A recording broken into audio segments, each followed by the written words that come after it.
Conflict and Courage, March 24th, hardening of the heart. Exodus 10:20 says, "But the Lord hardened Pharaoh's heart so that he would not let the children of Israel go." How does the Lord harden the hearts of men? In the same way in which the heart of Pharaoh was hardened. God sent this king a message of warning and mercy, but he refused to acknowledge the God of heaven and would not render obedience to his commands. He asked, "Who is the Lord that I should obey his voice?" The Lord gave him evidence of his power by working signs and miracles before him. The great I Am acquainted Pharaoh with his mighty works, showing him that he was the ruler of heaven and earth. But the king chose to defy the God of heaven. He would not consent to break his proud, stubborn heart, even before the King of Kings, that he might receive the light, for he was determined to have his own way and work out his rebellion.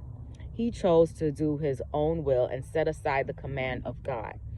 And the very evidence given him that Jehovah was above all the gods of the nations, above all the wise men and magicians, only served to blind his mind and harden his heart. Had Pharaoh accepted the evidence of God's power given in the first plague, he would have been spared all the judgments that followed. But his determined stubbornness called for still greater manifestations of the power of God, and plague followed plague, until at last he was called to look upon the dead face of his own firstborn and those of his kindred, while the children of Israel, whom he had regarded as slaves, were unharmed by the plagues, untouched by the destroying angel.